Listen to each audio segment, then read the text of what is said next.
Om Gururbrahma Gururvishnu Gururdevo Maheshwara Guru Sakshat Param Brahma Tasmai Shri Gurave Namaha. Okay, after a long time,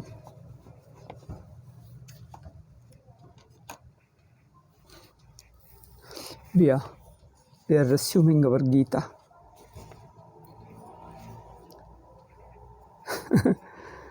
Our regularity is becoming a problem. Facebook would have given me a regularity, but anyway, people are not taking interest in Facebook.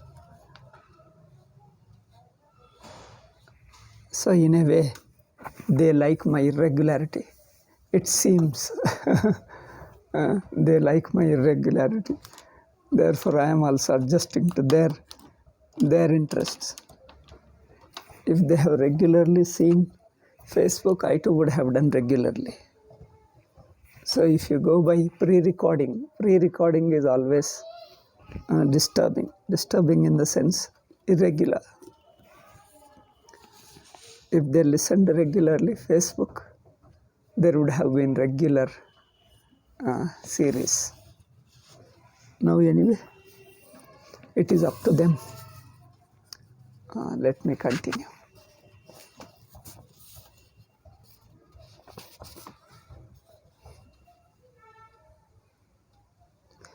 In Dhyana, 6th chapter, we were discussing in the Gita. The shlokas are slightly jumbled. They have to be slightly rearranged. First, we say Karma Yoga is a preparation for Jnana Yoga, for Dhyana Yoga. Karma Yoga prepares a person for Dhyana. Therefore, Karma Yoga was called in Sanskrit as a Bahiranga Sadhanam. Dhyana is an Antaranga Sadhanam for Jnana. Jnana means Atmanishtha. Okay.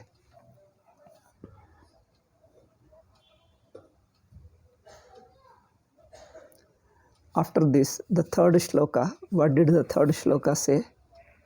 Where is the third shloka? Let me see.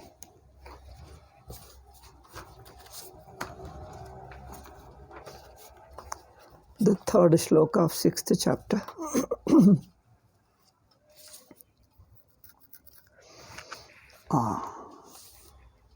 Sannyasa, he says next.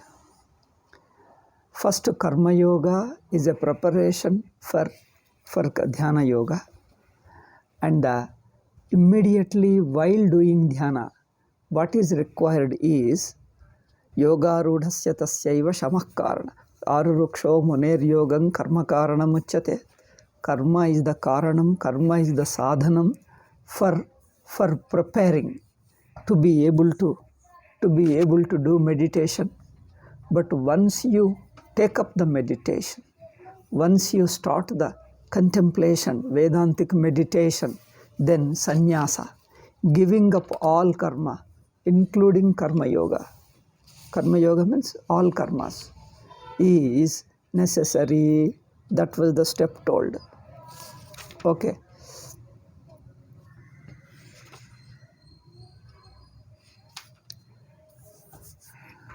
Therefore, first thing is he has to live ekaki. He has to live alone. Okay, sannyasa. So this sannyasa is talked about in the third shloka. And next is he should live ekaki, rahasi. Rahasi means he should live in a, literally rahasi means a secret place. The idea is he should not live in a society. Society means where there is a continuous interaction of politics, a commercial relationship, where there is a tension, relationship, lying, exploitation, fighting. In such conditions, you won't be able to do meditation. Meditation requires a relaxed life, peaceful life, undisturbed. So what is disturbance here? This is also an interesting thing. What is disturbance? Ekaki rahasistitaha. The 10th shloka says, in fact, have we come to the 10th shloka? Yeah, I think we have to come.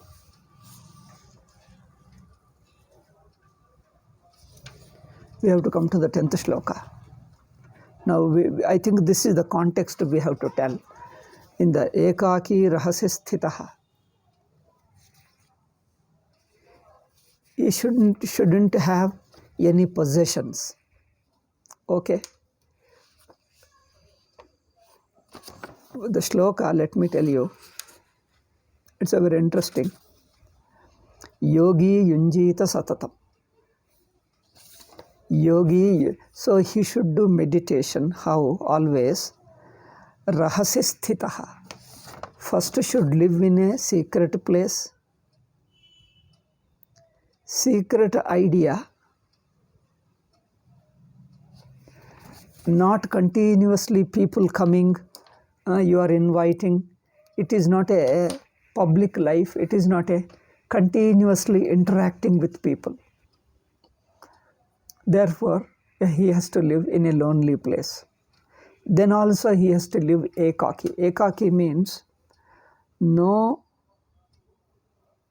commercial, political relationship, no emotional relationship also. If a person is in association with somebody, like a family member, like wife, husband and children, when you are association with somebody, you have a responsibility. You have an emotional relationship with them. That emotional relationship, social relationship, commercial relationship, political relationship, they bring pressure. They bring conflict, expectation, pressure, and tension. And with such a mind, you can't do meditation. Second reason is the relationship people adopt only for sake of some joy. You get a joy in relationship. You depend emotionally on another person, like wife and husband and children, or friends. Friend circle, wife and husband, this relationship, what do they do? This relationship continuously tax on you, expect you to do something. You are supposed to fulfill some expectation. You are supposed to fulfill, there is an obligation to you, because an interaction means that. So during meditation, not only during just the half an hour, 1 hour meditation, the lifestyle he is talking. You have to live such a life where in that entire life you are relaxed. You are not bound by any relationship.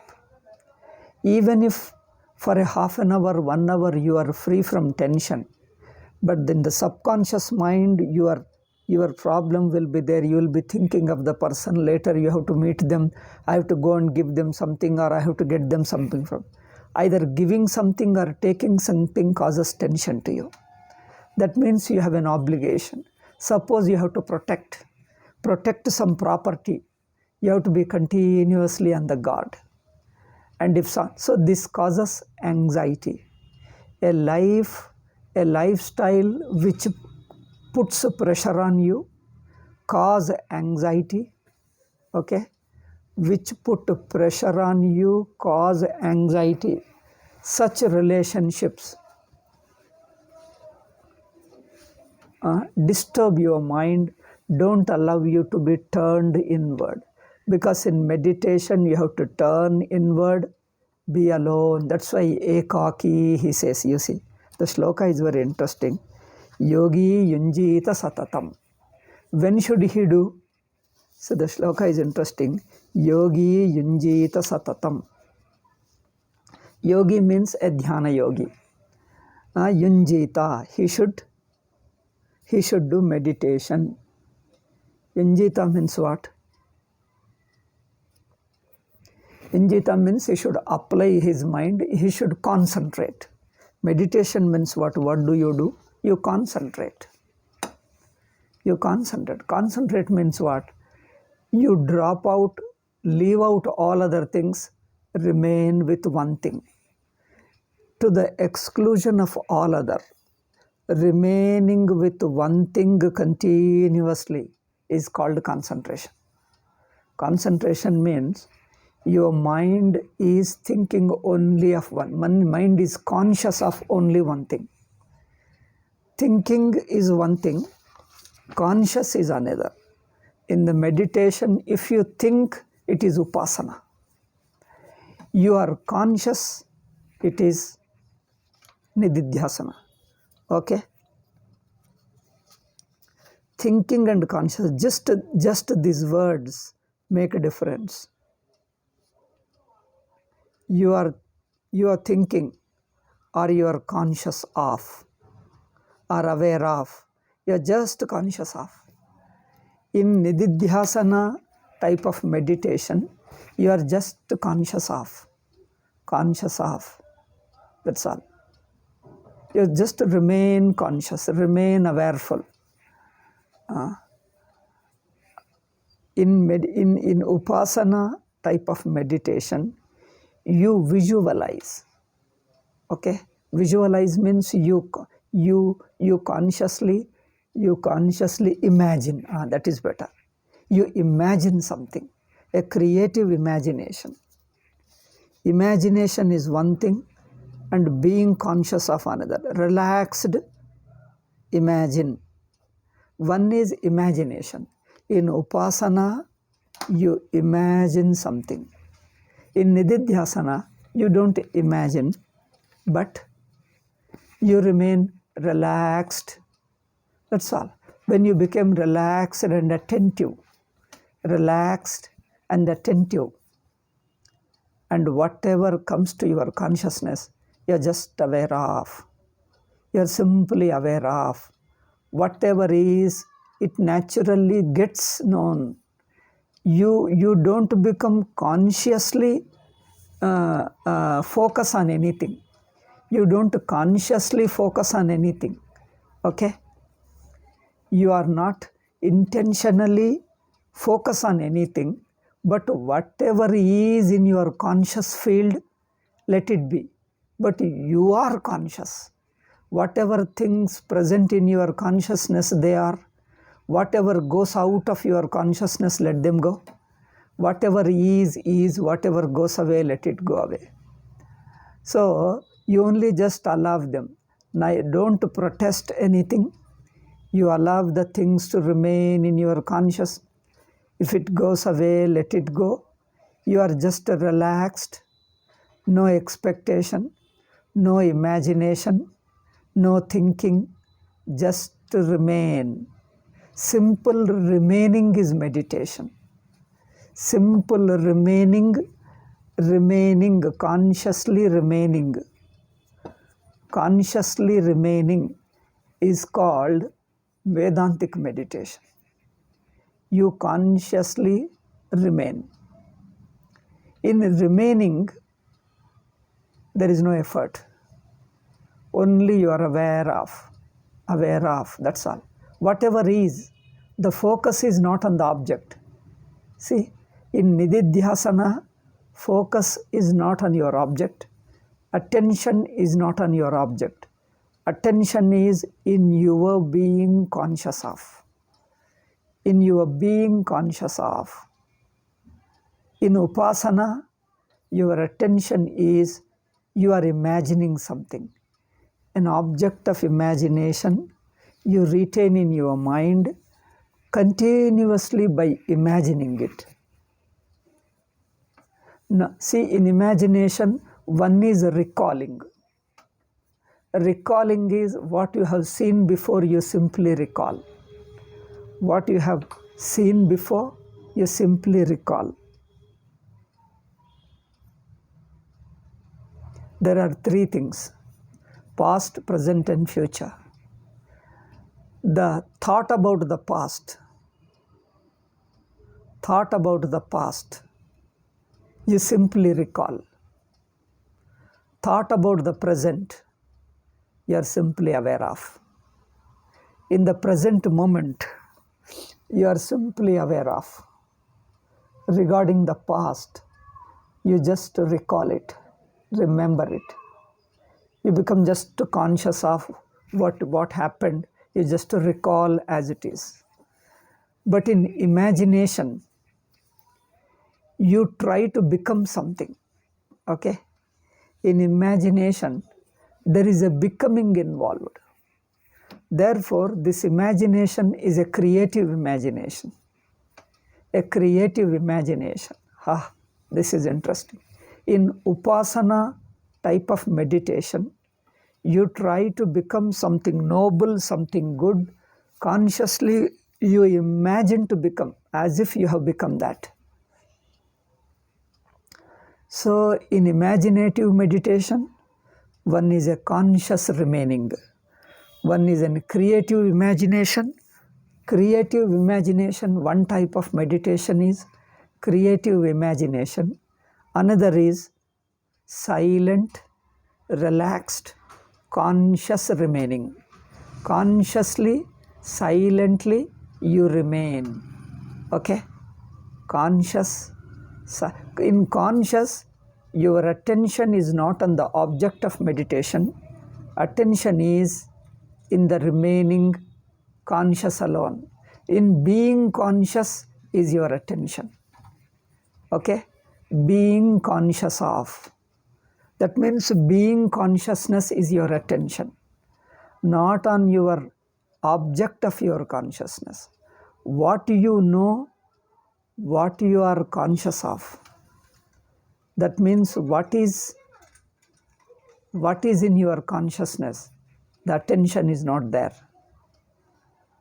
Because you are not going to see what is known to you. Whatever is there, it gets known. You don't have to be consciously you don't have to consciously pay attention to the object. Whatever is, it gets included in the consciousness. That's all. Here, to do this second type of meditation, that is remaining conscious, not conscious of anything, just to be relaxed, awareful, and same conscious, remaining consciousness. No goal, no interest, nothing to becoming. There is no interest in becoming something. You just being consciousness. So, for this second meditation, that is Nididhyasana, or in other words, Vedantic meditation, just to be consciousness. You have to, you don't have to pay attention to the object of consciousness. In fact, you negate the object of consciousness, or you dissolve the object of consciousness into the consciousness. You negate it, or see it is already included in the consciousness. It is already included. You are not imagining to include. You understand that it is already included. See, there is a subtle difference. If you imagine, that is a upasana type of meditation. Here you are not imagining. Whatever the thought arises, all the thoughts are understood as inseparable from consciousness. So this inseparable from consciousness, Upanishad which has pointed out, everything is consciousness. You remain in the consciousness which has swallowed everything, which has included everything, and nothing other than consciousness exists. So everything is inseparable. Everything in its, any thought in its original nature, any thought in its essential nature is nothing but consciousness alone. Here you are not consciously dissolving it through a thought. You are not consciously imagining the words, imagining the thought as included in the consciousness. No, you are not imagining, you are only understanding. Understanding means you require, that's why you require Vedantic Shravana and Manana before you come to this Vedantic meditation. Before you come to Vedantic meditation, you must have done some Shravana, some Manana. After doing Shravana and Manana, this simple dissolving everything into consciousness, and understand that dissolving is not an effort. Dissolving is also being aware of. Upanishadic mantra is revealing, is pointing out. It is pointing out a fact. The fact is that you are already consciousness. In you, the whole world, the thought. Whole world means thought. The world is thought. You as an individuality is a thought. Your body is a thought. Your mind is a thought. Your intellect is a thought. Your thinking is a thought. Everything is thought. The entire world is nothing but a thought. The thought is inseparable from consciousness. It is already dissolved into consciousness. Upanishad is pointing out. Vedanta is pointing out towards this fact. When Vedanta is pointing out, you just pay attention to the fact of yourself being Brahman. You pay attention to the fact of yourself being Brahman, which Upanishad or Vedanta is pointing out. Vedanta is pointing out to a fact that you are Brahman and the entire world is inseparable from it. You are only simply paying attention towards it, to be aware of, to be in that awareness. You are only paying attention. You are not consciously imagining. Okay? You are simply paying attention. You are being attentive. In your attentiveness, in your consciousness, this fact is already an existing fact. This is already a reality in your consciousness. The reality which is already in your consciousness, you just pay attention to it, and Upanishadic Vedantic statement is pointing out the truth, which is an existing truth, already established truth. It is not yet to be found out. No, it is not yet to be achieved. It is a self-accomplished fact. You only pay attention. You don't achieve it. You only come to understand it. By paying attention, you come to cognize it. You become aware of it. That's all. An awakening dawns upon you. You pay attention to it, an awakening dawns. D-A-W-N. Dawns means D-A-W-N. Dawn. Rises. A consciousness awakens in you. Okay? You just allow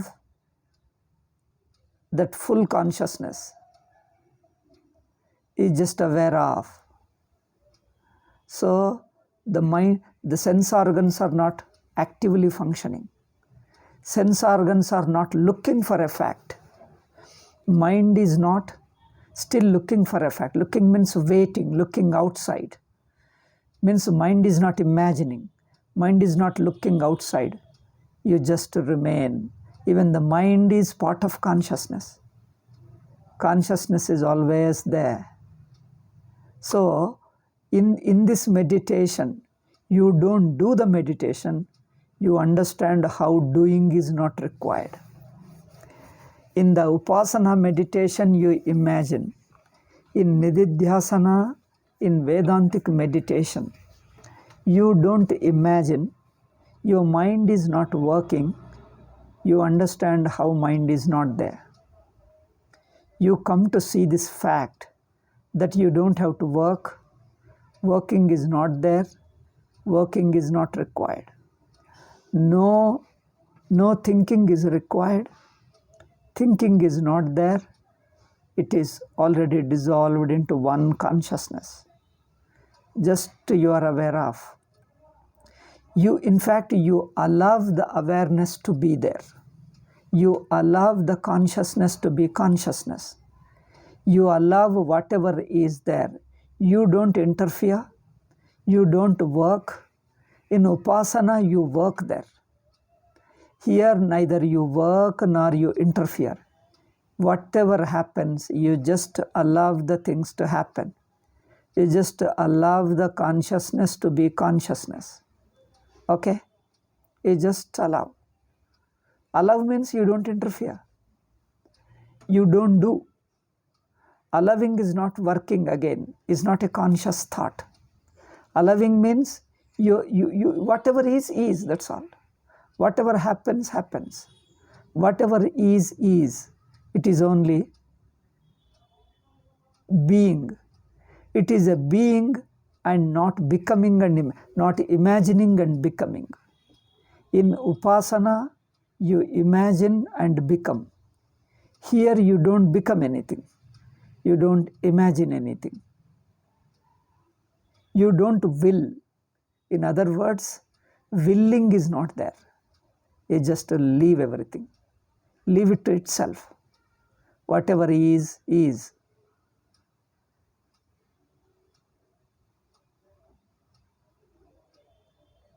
Okay. Whatever is. It just naturally is. Effortlessly, the existence. Existence is effortless, spontaneous. It's already an existing fact. The existence is an existing fact. So, nothing needs to be done. You come to understand nothing needs to be done. See, not that you work something or stop something. Neither you work nor you stop. Neither you do something nor you stop something. You come to see that the very doing and not doing neither is required. You come to discover doing, not doing, both are not required. Stopping, holding, all those things not required. There is a fact, existing fact, self-existing, self-evident. It is already accomplished. No effort is required.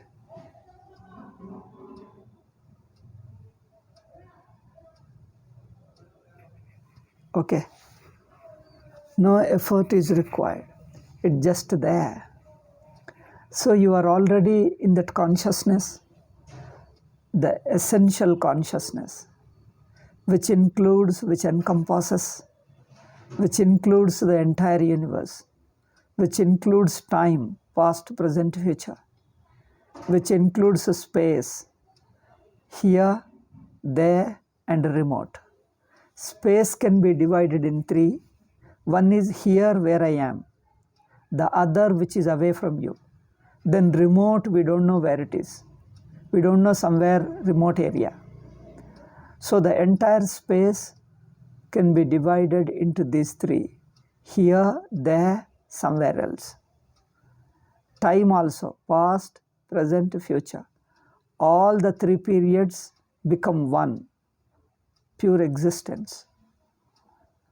All the three spaces become one existence. Existence has no duality. Space requires duality. A point and extension from the point. Moving away from the point is an extension. So the existence is not an extension. Existence is all inclusive. Just a pure existence, all inclusive. It is self-established. Then the objects, all the objects mean subject-object duality. All objects ultimately are reduced to one, that is this. This.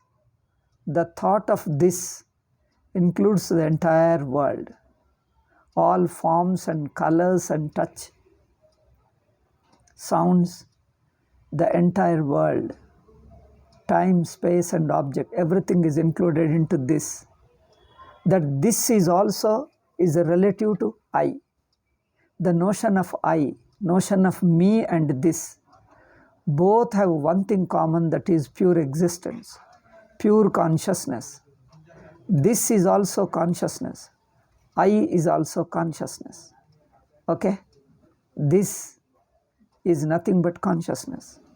I is nothing, the notion of I, the notion of this. The notion of I is consciousness. Notion of this is also consciousness. In that one consciousness, there is no division. Division requires one and the other. One and something moving away from the other. So there is no one. One means exclusive. A particular thing is one, and the other than particular is second. Second comes into existence when something is particular. Okay? Specific. When something is specific, particular, the remaining other than this is a second one. But this divisive line gets erased. Particular and remaining. Particular and remaining. This divisive line, dividing line is erased. Particular and remaining. There is nothing particular, therefore nothing remains. Remains means something other than this. So this idea of other doesn't, other comes only when there is one. When there is one, there is another. So to remove the Dvaitam, you have to remove the one. One means particular one, I mean. Limited one, particular one. A specific one. When you have a specific one, limited one, particular one, there is something other than this. Remaining. So this idea of particular and the other. Something and the remaining. A given thing and remaining. This divisiveness gets erased. This divisiveness is not there, because how do you remove? The remaining also is existence. This particular is also existence. What you call particular is inseparable from existence. The other is also existence. In the existence, in the pure existence, there is no division of this and the other. Something and the remaining. Something is aham buddhi, the notion of me. The notion of me is something. Then the other than me is remaining, other. Me and other. In fact, me is the same, other is also the same. Same existence, pure existence, just is. Is. And nothing is outside existence. Nothing is away from existence. Existence itself is indivisible, undivided. It's just one whole, infinitely extending.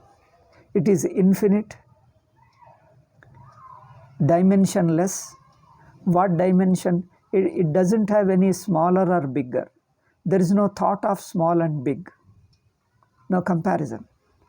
Neither it is small nor it is big. Okay? It's just an existence without any dimension, without any relationship. Okay?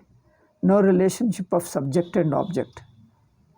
No relationship of cause and effect. No relationship of small and big. No relationship of particular and the other. Something and the remaining. Something and remaining is a relativeness. This relativeness dissolves into one pure existence. The pure existence is is another way of telling consciousness. Consciousness and existence are not two things, are not two aspects. They are just one, called by differently. Consciousness excludes insentience, inertness. Existence includes absence and limitation. The pure existence implies neither there is an absence to it, the existence has no limitation, no ending.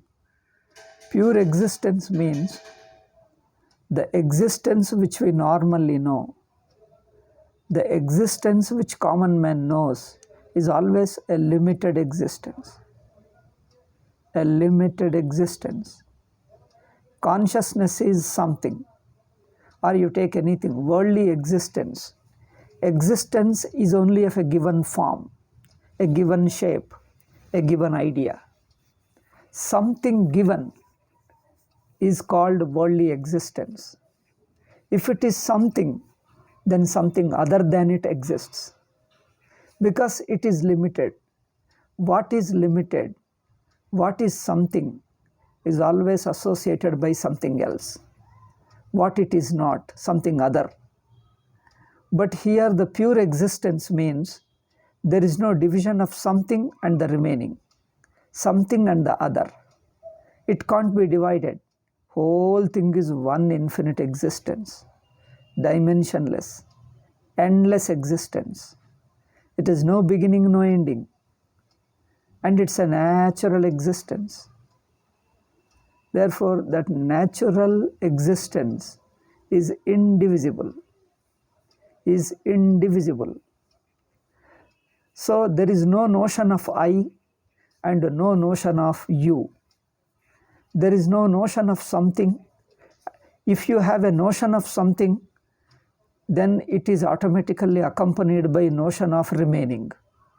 Something, if something is limited, then the remaining remains. If something is limited, the remaining remains. But here there is no something. It is not excluding.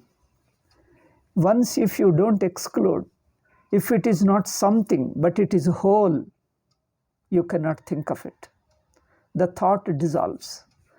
There is a thought only in relativeness. Thought is there only in relations. One thing and the remaining. Something and other than it. The subject and the other than it object. In this cause and effect. In this one and it is related by another. The relationship can be different ways. One is cause and effect relation. Another is subject-object relation.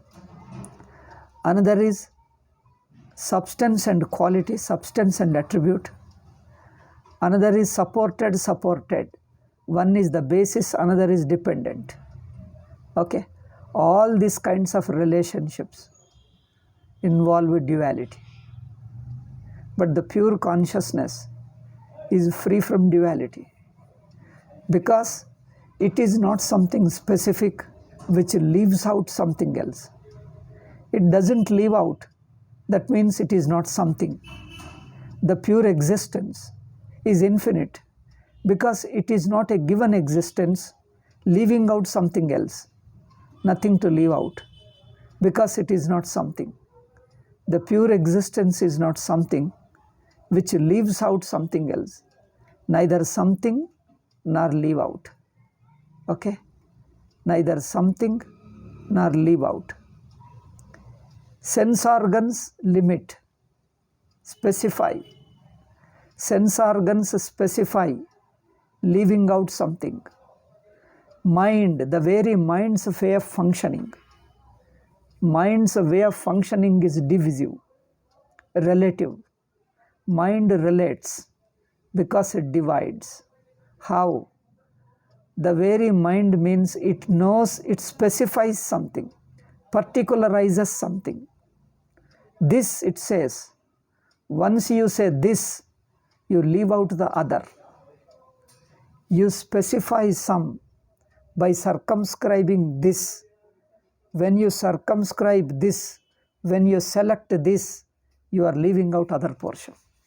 Okay? When you select something, the very selection leaves out, excludes something else. This something and leaving out remaining, this is called a divisive. Something other, particular and something else. So this divisiveness is mind. This dividedness is thought. Okay? When we say Atma is mindless, Atma is beyond thought. Thought, first you understand the thought, then you understand what is beyond thought. It becomes easy to understand. What is thought? You see, the entire world is only a thought. People think that how can the entire world be thought?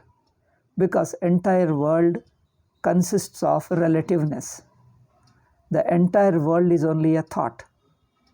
Thought means relativeness. Okay. The entire, without relationship. Just now I have given you cause and effect, subject and object, a given thing and the remaining thing, something and other than something. Okay, this is called thought. This divisiveness is thought. This relativeness is thought.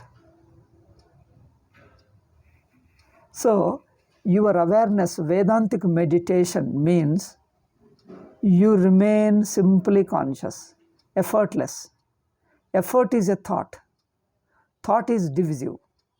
You see only something and other, a given thing and a remaining thing, subject and object. This divisiveness is mind. This divisiveness is thinking. But in Vedantic meditation, there is no division.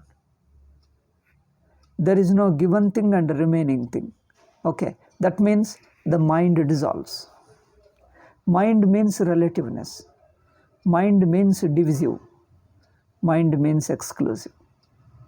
Mind selects, excludes, divides. Then only it is called mind. If there is no excluding, there is no dividing, there is no taking particular and remaining, if there is no this kind of division, the mind dissolves. Means the very working of the mind stops. That means the very mind is mind only when it is working. When the mind doesn't work, there is no mind. See, it's a very strange thing. Mind is a functional state. Functional state of dividing, relating. Dividing is relating. What is dividing? Dividing is relativeness. Relativeness is a division. Okay.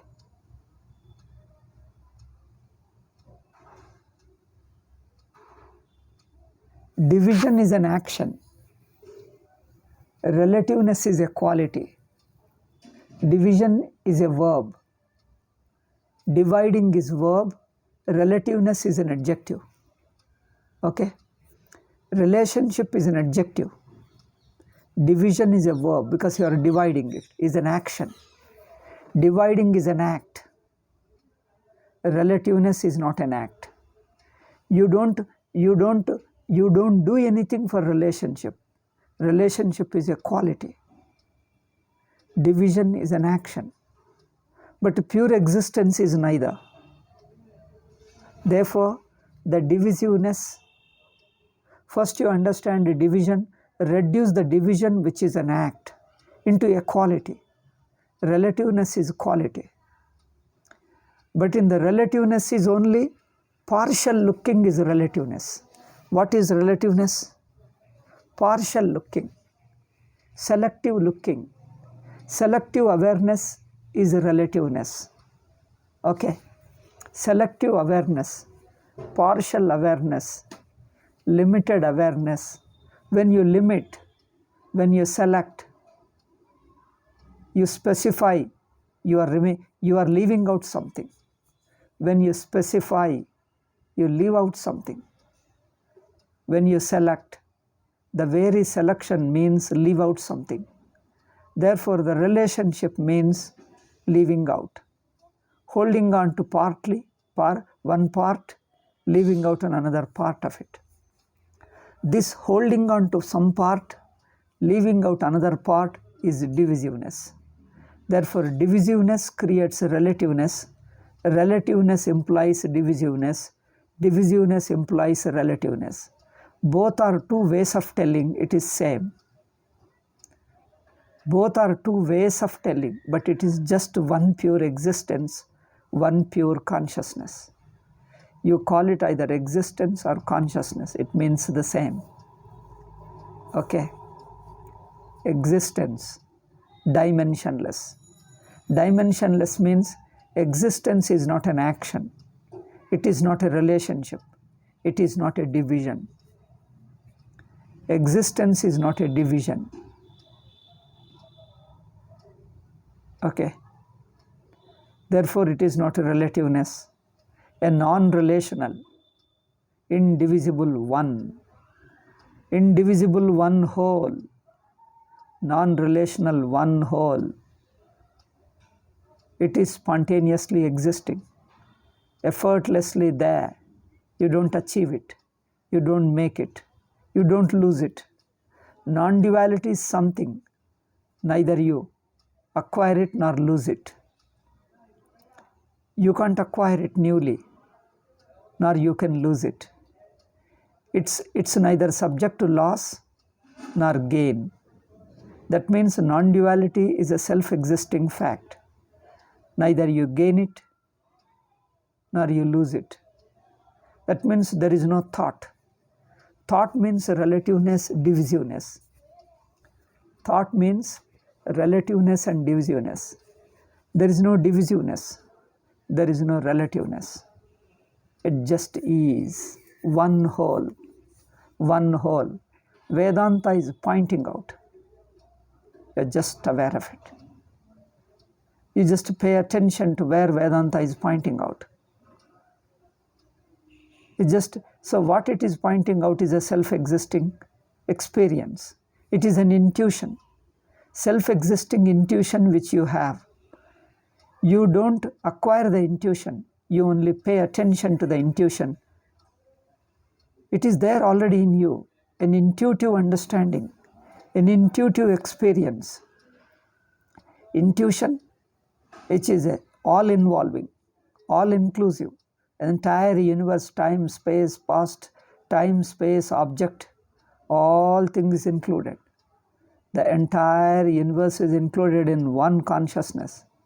You are already that. So, you're paying attention. Where do you pay? There is no object for focusing. There is no object for focusing. You attentive without an object of being attentive. Where do you pay attention to?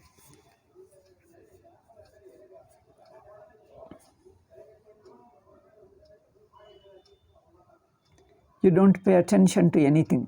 If you pay attention to a given thing, that is again divisive. Note it. You pay attention to something, you are leaving out rest. Something means again selecting. If you select, you leave out something. There is a division. Attention, focused attention divides. If you focus, you always focus on something. The very focusing is divisive.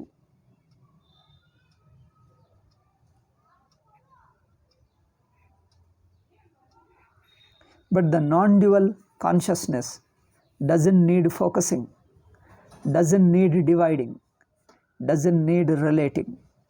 In fact, the relationship dissolves. Then what do you say? They say remove the division. Removing division is another effort. That means again the mind continues. Here the mind is swallowed.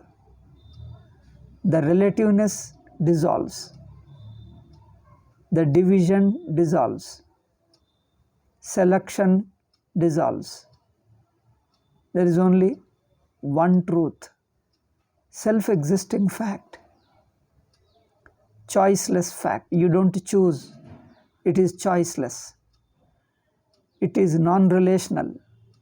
It is indivisible. Therefore, we say choiceless, indivisible.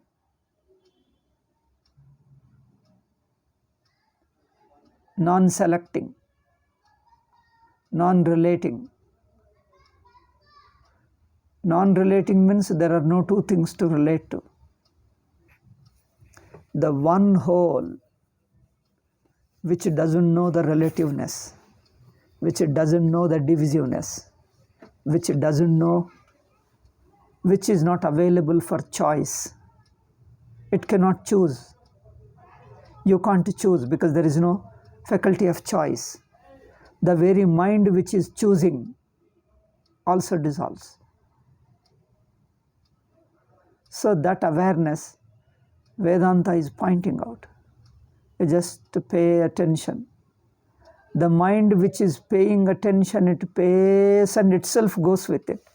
The mind which is paying attention itself means one who is attending and the object of attention.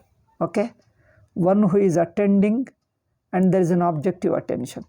But here attentiveness is such that the very attender attended. One who is attending and what is attended to. One who is thinking and what is thought of. One who is meditating and what is meditated upon. This divisiveness is not there. A meditator meditating upon something, this is again relative. This relativeness also dissolves. So there is no meditator and no object of meditation apart from that. It's one. The meditator is the meditation. There is no object of meditation other than the very meditator.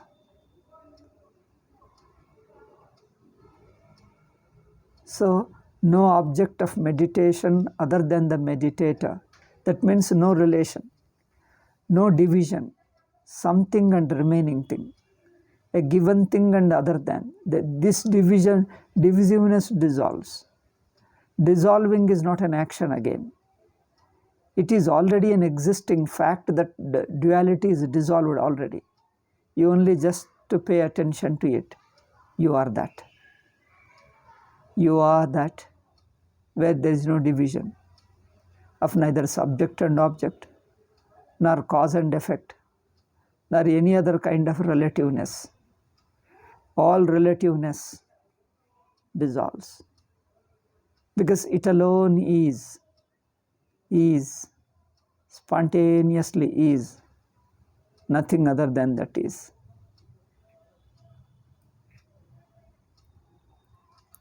Okay, this is Vedantic meditation in contrast with Upasana type of meditation. Okay, now for this meditation, first is Karma Yoga, second is atmosphere. What kind of situation, what kind of environment you live. Live in a forest. Live like a monk, a sadhu, a sannyasi, where you are not obliged to anything. You are not bound by any relationship of society. Now, family is a relation. Society is a relation. Family is a relation. Society is a relation. Nation is a relation. Any object, if you own, that is a relation. If you think that you belong to somebody, that is relation. If you think you own something, that is a relation. Because you are related to it and you have an obligation towards it. Therefore, he doesn't possess anything. That's why he renounces everything as a sannyasi. He doesn't possess anything, doesn't belong to anything. The entire universe is one existence. Whom to belong and whom not to belong. The very idea of belongingness becomes meaningless. Entire universe is one non-dual consciousness. So the idea of divisiveness dissolves itself. Means is understood as non-existent, is understood as irrelevant. Okay. So this is environment you live in. Then next, food and movement. Then the meditative place, meditative seat. Then the bodily condition for meditation. Then the mental condition for meditation. Then the actual meditation. What to do in the meditative mind. Okay? That's all. These are the steps. 1, 2, 3, 4, 5, 6, 7 and 8. These are the 8 steps. 7th is the very meditation. 8th is, if there are any obstructions in the meditations, how to deal with it. Then the 9th is the fruit of this meditation, the result of meditation. The fruit of meditation, what do you get? Okay, these are the 9 steps. And there is one more 10th one also. The 10th one we will discuss it later. So we can say totally 10, but actual meditation only 9 points. 9 steps or 9 points related to meditation. Okay, we are going to discuss. So the shlokas in the 6th chapter are little jumbled. So I have rearranged them in a sequence, like a ladder. I have rearranged them in a line, all the shlokas, put them in 10 steps. The 10th step is non-meditative. Only 9 steps are meditation, related to meditation. So the 10th step we leave out. 10th rung, only 9 rungs alone. 10th we leave out. In 9, first is karma yoga. Second is sannyasa. Living alone, not possessing, not a relationship. Because a relationship means the duality. Your mind lives in duality, it doesn't give up mind doesn't give up duality. Mind giving up duality means mind ceasing to be mind. Mind ceasing to be mind means relativeness is dropped. There is only one pure consciousness. Okay. Second step is sannyasa. Third step is food. Food and your movement. You are just physical. Food and movement. Food, sleep, and your movement. Movement means your activity. Food, sleep, and activity. Nidra, ahara, vihara. Okay?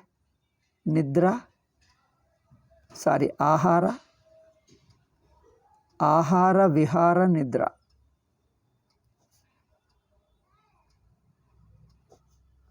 Ahara, vihara, nidra. Movement and interaction. Nidra, sleep. Food, ahara. Okay? These should be very moderate, temperate. Don't do anything extreme, either in sleep or in food or in movement. Neither overstraining nor totally avoiding. Just reasonable, which keeps your body and mind light and relaxed. Doesn't provoke, doesn't pressurize.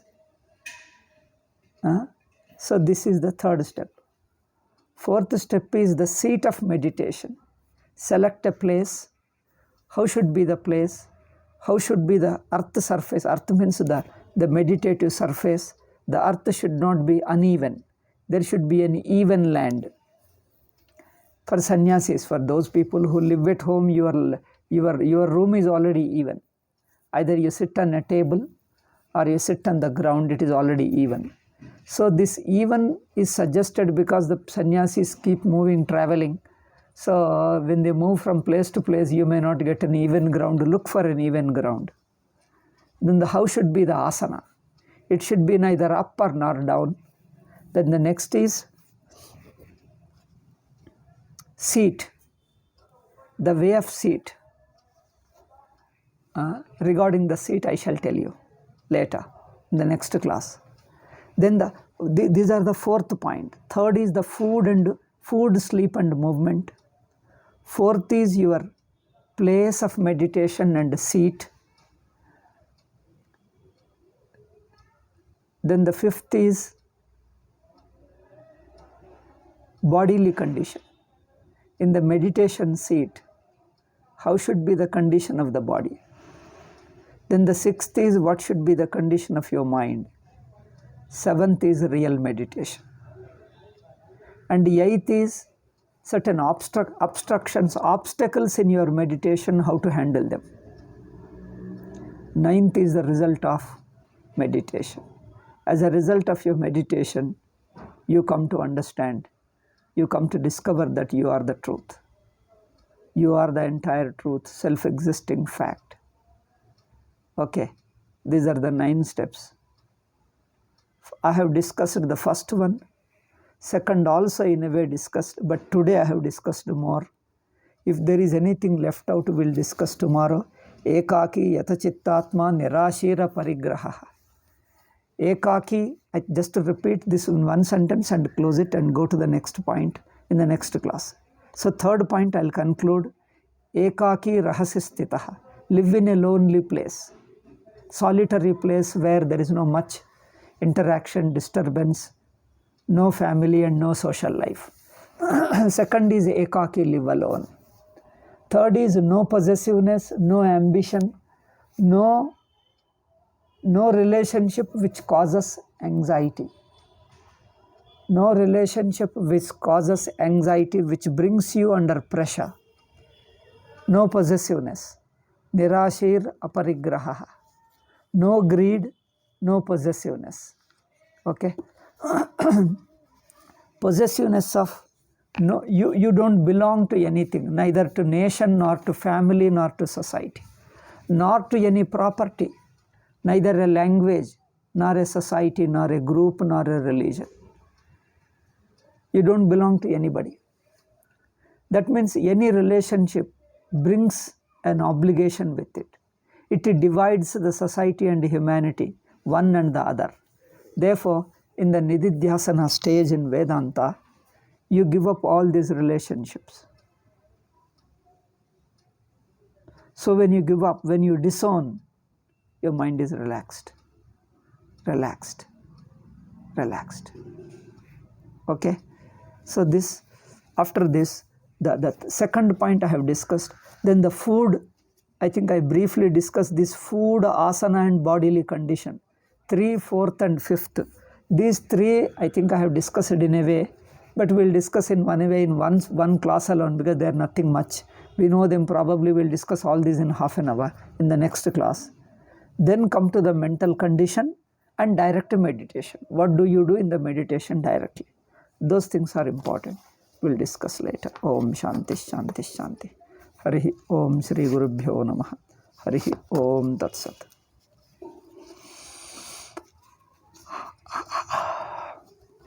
Okay.